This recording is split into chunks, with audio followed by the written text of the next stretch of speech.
สดเนาะเขาเห็นกันได้ก็ลืมเลย สบายดีเด้อพี่น้องสบายดีบรรจุทุกคนนะจ๊ะสบายดีย้ำเที่ยงๆเอ้ามันจะเห็นบรรยากาศทั้งนี้มันแจ้งได้ทั้งนั้นมืดอาจจะก็ปิดหนามาที่ล่าทั้งนี้สิไหลสดที่ไหลสดน้ำพริกจีนพี่น้องอันนี้เป็นเบคอนพันเอ็ดเข็มมันเป็นเบคอนเนี่ยเฮาอยู่บ่ว่าเป็นเบคอนที่หมูสามสันธรรมดาเรื่องว่าหมูสามสันผู้นั้นพาว่าเอิ้นเบคอนมันคือดำบ่มันก็บอกเป็นแดงๆส้มแบบนี้สีได้เลยตอนนี้น่ะสีส้มได้เลยนะปรุงต่อไปปรุงไปเรื่อยๆเด็กมีจะคนมาทั้งอู่คนละก่อนได้นี่ให้เด็กหน่อยกินก่อนเลยยังลืมเฮ้ยทำนี่แล้วแซ่บต้องใส่ดอกน้ำตาลนะเขาหลงพวกใครวะมีหุ่นมาพกอีกมั้ยมันเสร็จมาแล้วเขาปล่อยเขาจังใส่แน่ไทยกะมาเสร็จมาว่าดอกอันนั้นนะเลือกผู้ชมไม่วิดีโอนี้ไม่ได้สร้างมาเพื่อเด็ก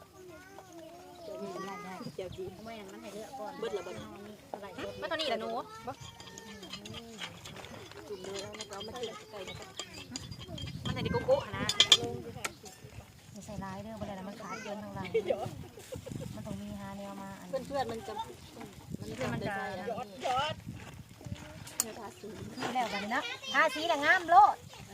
อันนี้แหละทาก็จะทาร้ายเด้อเดี๋ยวมันสิเบิดก่อนต้องใส่อันนั้นเดี๋ยวกันมาด้วยน้องพาไปตัดกันกล้วยมานั่นเลยโอเคแล้วก่อนนี่เนาะเอาจะเอาไปทานน้ำจิ้มสบายดีพี่น้องน้ำจิ้มจีนๆเนี่ยสบายกำลังย่างต่อตอนนี้กำลังประมาณเที่ยงพี่น้องปิกนิกพี่น้องตอนเที่ยงพี่น้องจะเข้ากับบ้านปิกนิกกันอยู่ที่เตียงเช้าทิวผมซาซาตามเพื่อนตั้งเมงอ่ะนะคะผมซาซาตามหมวนก็ได้นะแต่เมื่อนี้นะเข้ามาปิกนิกกันเฮาเห็ดขนมครกเลี้ยงเล็กๆแล้วก็เลี้ยงคุณเท่าเลี้ยงเฮาน้ำแล้วสิพาไปซีมแต่ตอนนี้กำลังหยอดมุนบ่ฝาดบ่บ่ฟาดเจ๊จะกันโอ้ยก็จะอมบ่ฟาดดอกแล้วก็ต้องมีกล้วยอันนี้แผนกห้วยใส่นะมั้ยคนละแผนกห้วยใส่ประกบเทินนะปีนี้ห้วยใส่แล้วก็ขบเบิดทำมัดเลยเอามาบอกว่านี่ในวันนี้หน่อยเอาให้ได้หลายพี่น้องเนียวท่ากับอันนั้นต้นกล้วยพี่น้องเลยมาเดี๋ยวเราจะมีพาเราพาชมเบิ่งกันด้วยพี่น้องว่ามันมียังไงโอ้ยเขาต้องนี่ในวันเด็กๆอยู่พี่น้องฟองไปลูกโป่งกระลังมันเย็นจะกินเอามาเบิ่งกันได้พี่น้องเลยก็เลยก็เซ่เช้าวันนี้บริเวณไล่สดจะเท่าไหร่อยู่น้ำเพราะว่ายังนักกินนะแม่บี้นะลูกนั่งไงปลาลูกในลูกปลาทุกคนปลาลูก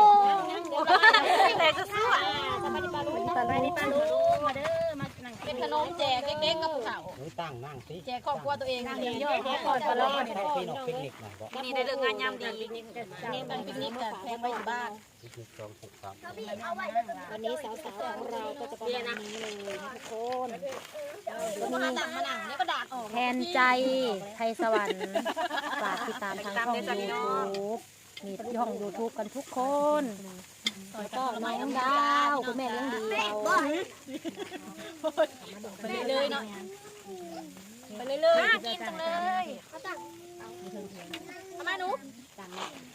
อาจารย์ที่เราลูกคะแนนคุณเจ้ากินได้นักข่าวใช่ไหม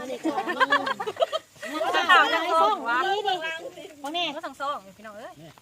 ไลฟ์ซ่องยีรีนี่นักข่าวนะเพราะว่าโดนอย่างสิได้อันโดนอย่างสิได้เธอหนึ่งนะแม่ข่าก็ได้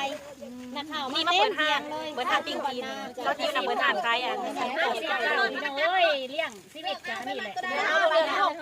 ไซส์ไปได้ไหนมาเร็ววันนี้เซลสั่งเลยเด้อพี่น้องเอ้ยสำหรับเปิดนี้มีขาย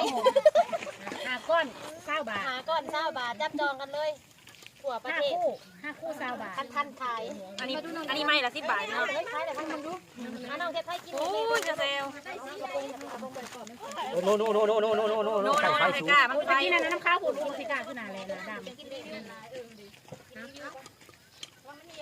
ำตีฮิตตีแห้งเนาะตีแห้งที่มันเสือน้ำเงาดูเนาะของไงซ้ำดอกซ้ำคุกเนาะเวลามันบาน นี่เฮ็ดตีนแห่ญี่ปุ่น แซ่บ คน ตัว ไทยล พี่ ง น้อง เรือนต้นก็เป็นมากระจากเฮ็ดเฮ็ดตีนแห่บ้านเฮา เหรอ คิดว่า กินอันนี้ กระแซ่บบ่ นี่ก็เฮ็ดปวกเนาะ พี่น้อง มันฮ้อน กระแซ่บเลย น้ำที่สั่งคือยัง ว้าว ญี่ปุ่น ต้องใช้น้ำหัว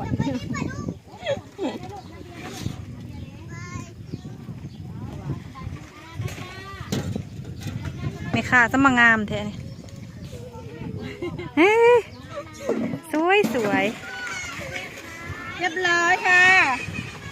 นี่ทางนี้สิปิ้งจริงพี่น้องโอ้ยพุงบินต่ำมาลายแท้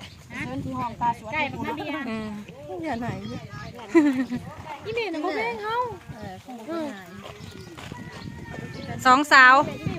สิขายปิ้งจีน แม่บ่เคยให้ลูกไปดีแล้วพี่น้องเด้อให้หลายๆเพื่อ สาวดาวกับสาวฟ้า ค่ะมาใส่พ่อต่อให้เจ้าตัวนั้น แม่ค่ะ ค่ะแล้วเนาะ ข้างในกำลังเป็นคนดังสาวจิ๋วเด็กๆกับวุ้ยลินคุณอะมวนกับมวนแท้ๆบรรยากาศดีเนาะอยู่พี่เนาะคักเนาะ บรรยากาศดีเด้อบ รรยากาศดีนะเป็นตาอยู่หน้าเฮาก็เป็นตาปลูกอยู่ได้นี่นะกุ๊กอันนี้นะ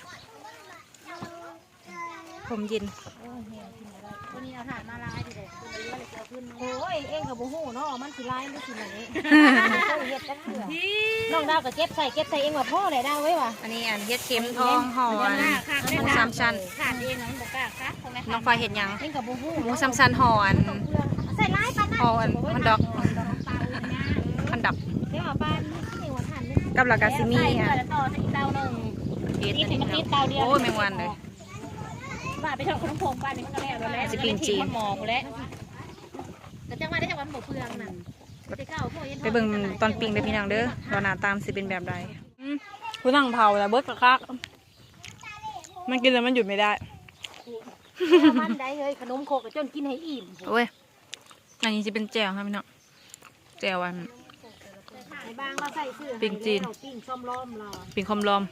ไม่ได้กินแค่เสื้อนั่น ปิ้งซอมลอม ปิ้งจีนเอามาใส่นะมะ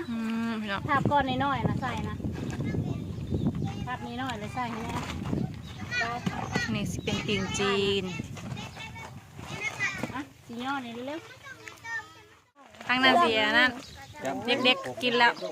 เด็ก ๆมาเลี้ยงตั้งแต่สาวแทนยังนอนอยู่ในขาอันนี้สาวแทนยังใหญ่เป็นสาวเล็กน้อยให้กันได้กินผุละอ่างเลยลูกเลยครัวอะไร โอ้โหถึงก็สิไปใช้ ๆพ่อใหญ่หัวล้านเฮาเอานะ เฮ็ดอะไรเอาสิปิ้งเป็นอยู่บ่ แซ่บบ่เด็กๆสบายดีปลาลุงแน่มีปลาลุงแน่ตะวันอู้เด็กๆลายมากินขนมโคกพี่น้องน้องตะวันเด้สะตะวันอยู่ไสนะสวัสดีปลาลุงมาบ่หูน้องตะวันน่ะนะจับซองมือบ่ลูกแซ่บบ่ว่าแซ่บบ่กินมึงดูค่ะ เป็นยังขนมโคกต้องเฮ็ดแต่มัน ว้าวขนมโคก เฮ็ดอันเดียวบ่ได้ แซ่บขนาดนี้อันนึงไหนเปื้อนแม่ไหนเปื้อนบักกาจับเอาแซ่บบ่ลูกแซ่บแซ่บแซ่บจ้า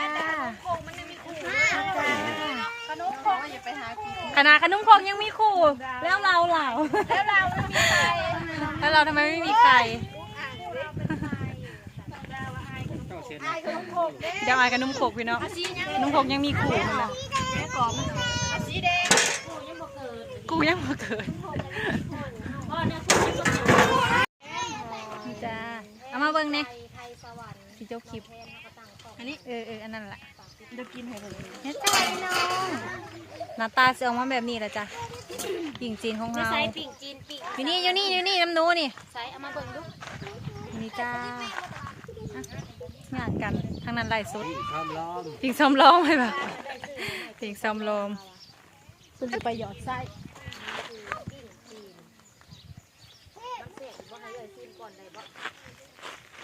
ปิ้งซ้อมรอบ ปิงซ้อมล้อมแสบตีล่ะซีมึงดูหาซีมึงดูกับบริซีมคือกันเด้อผู้ปรุงอ่ะนะกระดาษจักแสบจังนัวพี่แบดเปิดแล้วสิไปสากแบดกันโอเคเด้อจ้าพี่น้องสำหรับคลิปนี้สิขอตัวลาไปก่อนเด้อจ้าฝากกดไลค์กดแชร์กดติดตามหน่อยเด้อบ๊ายบายพบกันใหม่คลิปหน้าเด้อจ้า